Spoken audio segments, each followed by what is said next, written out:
This is a short revision about programming constructs.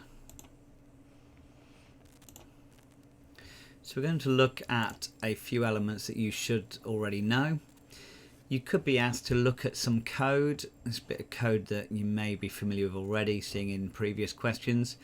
And it's asking you to identify where indentation takes place. So the line number or numbers where indentation takes place. So we know that indentation is when we're tabbed across. So I can see some indentation here. So I'm happy that there's indentation happening on line 14.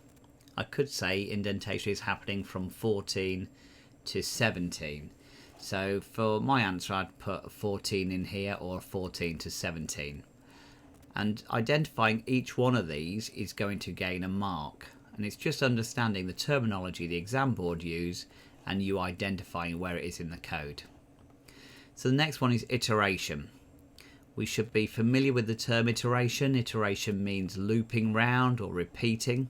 So we're looking for iteration where something is repeating. And there are an element here between here for count from 0 to 3.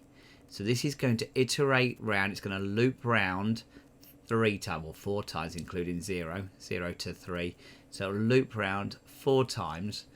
And the iteration is on line 13, or you could say it's from 13 to 18. So either would do for iteration, line 13 or 13 to 18. The next one we're looking for is comments. So in your mind you should already be thinking comments are identifying code by the hashtag in Python, a red hashtag and wording, or if it was pseudocode or HTML it'd be // So we're looking here for either of those, and here we have comments that are the hashtag. So the comments make no difference to the program.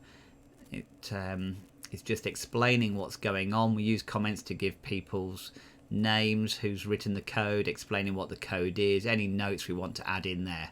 So comments are happening on lines 2, 3 and 4. For exam questions, as long as you put one of those numbers in, you'll be fine. That's what we're looking for on comments. Data structure is a little bit more in depth maybe. We're looking for data structure, and this is some data structure here on line 7. We're setting this array here, the data structure, 55, 65, 40 and 45. So line 7 would work here. We also have data structure on line 14 and on line 15. But I would have opted for this one on line 7 for the answer to this question. So I'll just bring up the answers now so you can just check those, and you can see hopefully that's the information that you've got. Moving on to the next question. Some more pseudocode, and it's not written particularly well. The question is, give 2 techniques could be used to make this pseudocode more readable. So there's a few things you can answer here. What makes this pseudocode more readable? You can pause the video and have a go at this one and then see how you get on. And then I'll explain what the answers are. So the type of things we could have for pseudocode, here we've got integer I and integer j. They mean nothing to me. I haven't got a clue what integer I and integer j is. So part of the pseudocode that can make it more readable is just giving these more sensible variable names. So it could be someone's age, it could be age I and maybe age j or weight j or something else. We just don't know what it is. So sensible variable names would be really useful in there. Another thing we can do, as we said in the previous comment, a question we had about comments, so we could put some hashtag comments in, or // and then a comment. That'll make it more readable and explain what the code is about.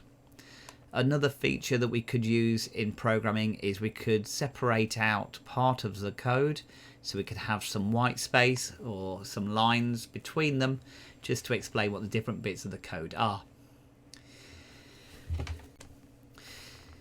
So if I bring up the answer for this one, what we now have is indentation we've mentioned, meaningful variable names, comments and white space.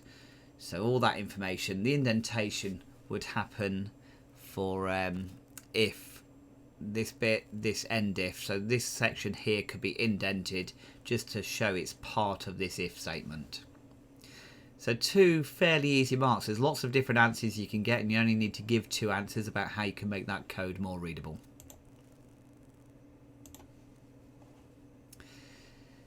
Next question, we're looking at identifying a line that shows a declaration statement. So declaring a variable. We've got it up here on line 16 or 17, integer I.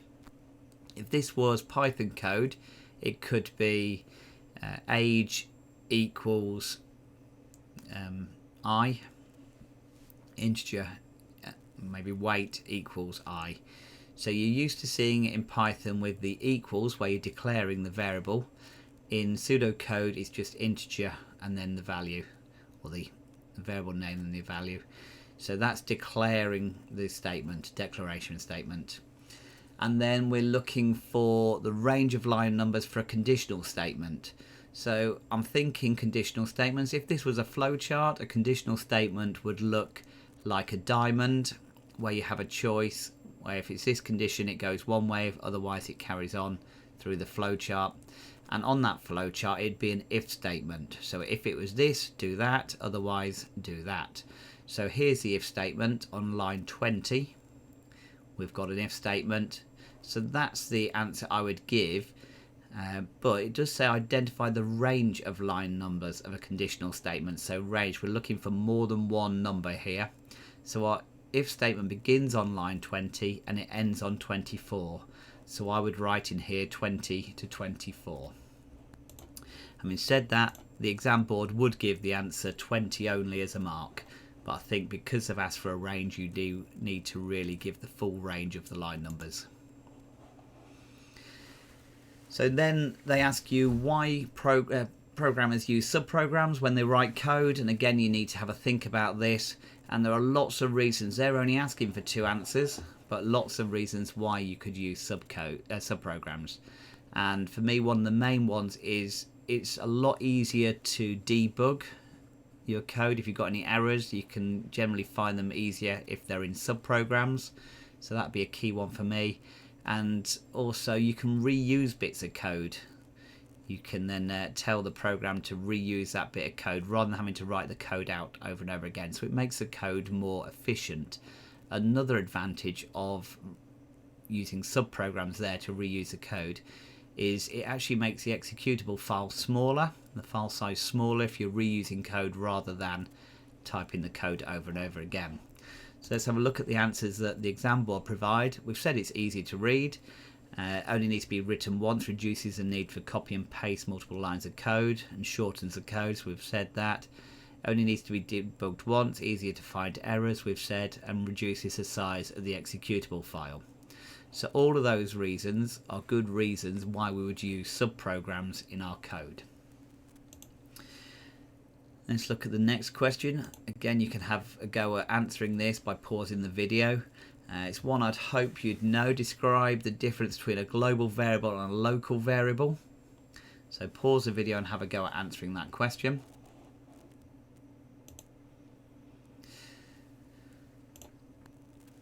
And looking at the answer, with a global variable it can be accessed from anywhere within the whole program, whereas a local variable can only be used within that subprogram in which it is declared. So a global variable can be used in all of the program as opposed to a local variable only being used in that local program. Global variables are persistent while the program is running, whereas local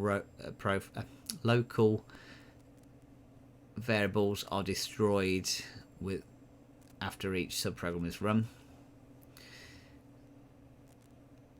Whereas a global variable can only be used and assigned once, whereas a local variable can be different in each of the different subprograms. So sometimes there is an advantage for local subprograms, local variables within them, where you can have the same variable that's being used in different subprograms, kind of acting independently. If you want them to be the same one throughout, you need to turn it as a global variable. So now we're looking at the next bit of pseudocode. This one calculates the number of additional staff needed for each week. Again, it's a question you've seen previously. So moving on with this, what they're asking you to do is again identify where certain things happen in line numbers. Now we've seen a similar question to like this one before. We've seen about a subprogram call, we've seen a comment, a conditional controlled loop, and a selection construction. So you can almost guess what's going to come out on the questions here. Conditional controlled loop. So this will be a while loop. We're looking for a while loop in our line numbers. A comment, we know we're looking for hashtag comments or the // comments. A selection construct will be an if statement, and a subprogram call would be where we're looking for one of the programs that have been defined or running a little subprogram. So let's look at the two together. So condition controlled loop we said was going to be a while loop.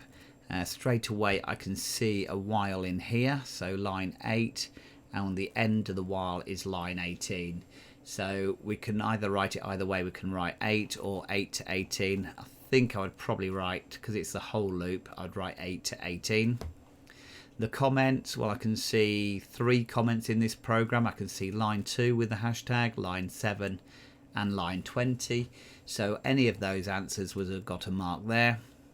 And we said a selection construct is going to be an if statement somewhere. So when I'm looking through the code, I can see an if statement here on line 12. So I'm probably happy that 12 would give me an answer.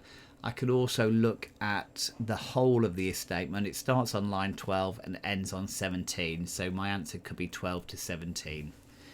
And then when I'm looking for a subprogram call, I've got lots of them. It's not particularly clear here. I've got line 9, I'm sending something. This is a different subprogram, telling it to do something else.